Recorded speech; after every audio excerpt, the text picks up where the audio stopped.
On September 18th, 1966, Johnny Unitas throws 4 touchdown passes in a 38-23 win over the Minnesota Vikings to pass Y.A. Tittle for the career touchdown passes record, which is just one of the many records he held upon his retirement from the league and got him known as one of the greatest quarterbacks to ever play football. Today we're going to dive into his background and how he broke this record on Daily Sports History. Welcome to Daily Sports History. I'm Ethan Reese, your guide, as you daily learn about more sports history and you become even more of a sports historian. And today's trivia question is, what historic college program did Johnny Unitas try out for, but was told he was too skinny and would get killed? Now, Johnny was born in Pittsburgh in 1933, and his father passed away when he was just 5 years old, leaving his mom to really support the family and work 2 jobs. And Johnny grew up loving football and played halfback and quarterback in high school and had a dream of playing for the legendary school Notre Dame and actually tried out for the team, but the coach said he was too skinny and would get murdered on the field. But that doesn't mean he wasn't good enough to play college football, as he attended the University of Louisville, where he played quarterback and had over 27 touchdowns in his career, where his first start was in the 1951 season against St. Bonaventure, where he threw 11 consecutive passes and had 3 touchdowns, leading Louisville to the lead. Leading Louisville to a 21-19 lead. Although they would end up losing by a field goal, he became Louisville's new starting quarterback.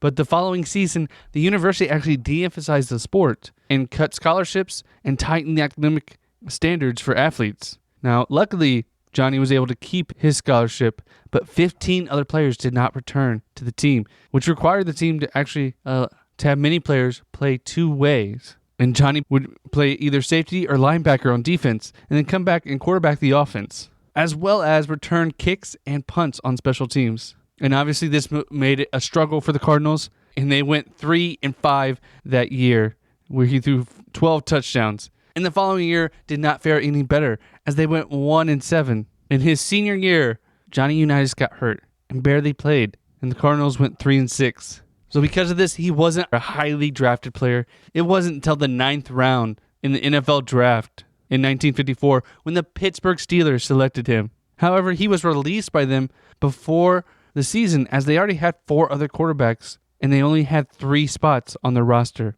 And they didn't even give him a real chance, as he didn't take any snaps in practice, and they just thought he wasn't smart enough to be a quarterback in the NFL.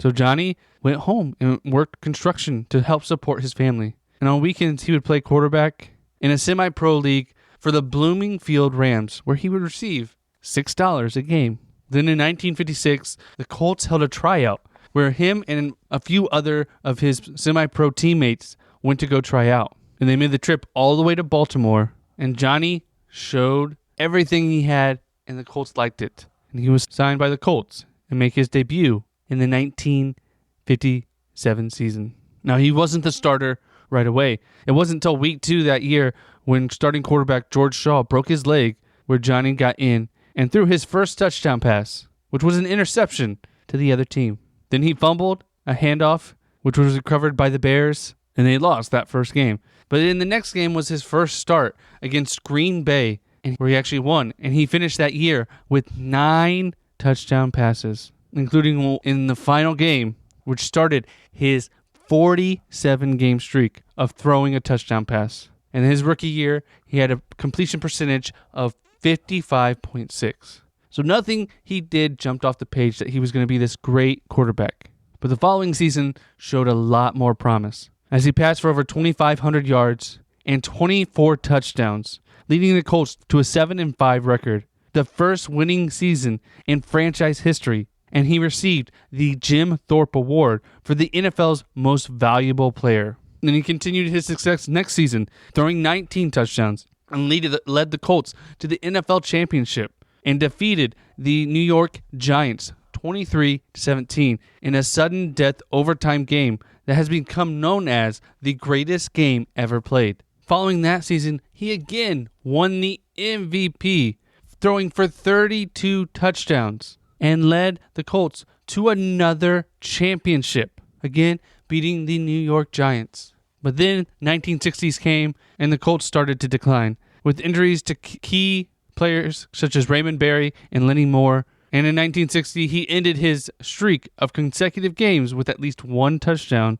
at 47, a record that would stand for over 50 years until Drew Brees would break it later in his career. So after a tumultuous time, the coach Webb Eubanks was replaced by Don Shula, the youngest coach in NFL history at the time, at 33 years old. And he would change the fortune and notice the greatness in his quarterback and lead them to an 8-6 record their first year, and led Johnny Unitas to his highest yard total in his career at 3,481. And he would change the fortune, and the team continued to do better. And in 1964, he would win the MVP again and lead the team to the NFL championship, where they eventually lost to the Cleveland Browns. And he would continue his success with Don Shula, as again in 1967 he would win the MVP, throwing for over 3,400 yards and 20 touchdowns, despite having tennis elbow that year. And in 1968, Johnny actually tore a muscle in the preseason in his arm and spent most of the season rehabbing. But the Colts had a lot of success, and his backup, Earl Morrall, went on to win the MVP that season and led the team to the third Super Bowl in NFL history. And despite Earl being the MVP, Johnny Unitas came off the bench. And it wasn't enough, as Joe Namath had guaranteed the win, and the Jets won 16-10.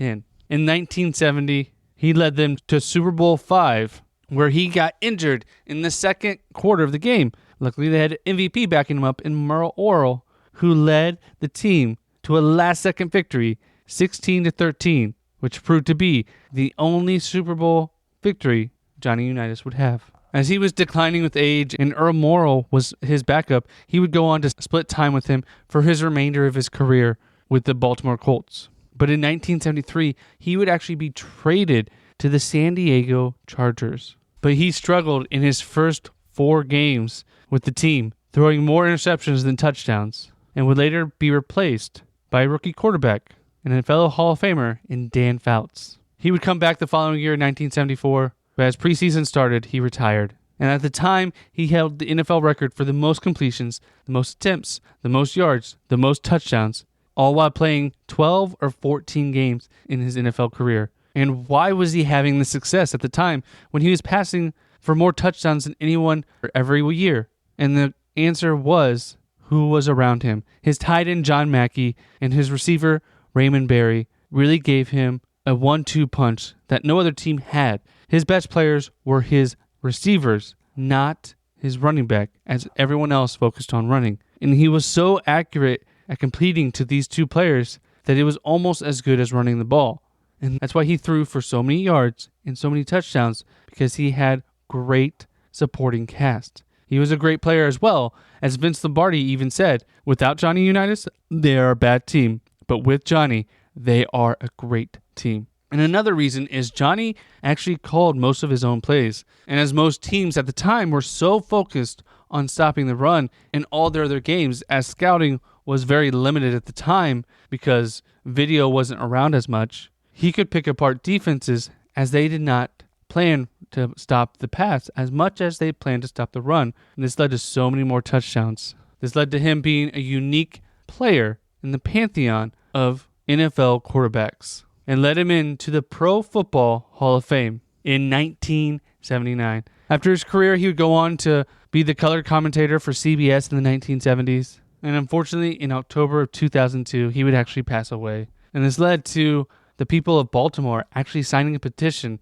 that the Ravens should rename their home stadium after Johnny Unitas. And they had over 56,000 signatures. And as the NFL does, they went with the money, taking naming rights from MT Bank instead. As many of Johnny's records stood until the 2000s, he would go on to have his number retired by the Colts, and currently sits at number 17 on the most touchdown passes of all time, at 209. And is always mentioned in the discussion of greatest quarterbacks in NFL history.